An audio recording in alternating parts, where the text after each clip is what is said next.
ಚಳ್ಳಕೆರೆ ಸಂತೆಪೇಟೆಯಲ್ಲಿ ದ್ವಿಚಕ್ರ ವಾಹನಗಳದ್ದೇ ದರ್ಬಾರು. ಇಂದು ಭಾನುವಾರದ ಸಂತೆ ದಿನ ಸಾಕಷ್ಟು ಜನ ಕೊಂಡುಕೊಳ್ಳುವವರು, ಮಾರಾಟ ಮಾಡುವವರ ಸಂಖ್ಯೆ ಹೆಚ್ಚು.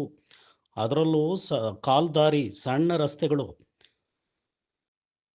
ದ್ವಿಚಕ್ರ ವಾಹನ ಸಂತೆಯೊಳಗೆ ಬಂದು ಮಾರಾಟ ಮಾಡುವ ಸ್ಥಳದಲ್ಲಿ ನಿಲ್ಲಿಸಿ ತರಕಾರಿ ಇತರೆ ಕೊಂಡುಕೊಳ್ಳುವಲ್ಲಿ ನಿರತರಾಗಿರುವ ಬೈಕ್ ಸವಾರರು ಸಾಮಾನ್ಯ ಜ್ಞಾನನೇ ಇಲ್ಲ.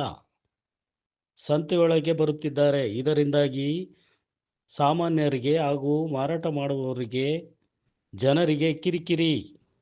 ಇವರಿಂದಾಗಿ ರೋಸಿ ಹೋಗಿದ್ದಾರೆ. ಇವರಿಗೆ ಕಡಿವಾಣ ಹಾಕುವಂತೆ ಸಾರ್ವಜನಿಕರು ಪೊಲೀಸರಿಗೆ ಮಾಧ್ಯಮದ ಮೂಲಕ ಆಗ್ರಹಿಸಿದ್ದಾರೆ.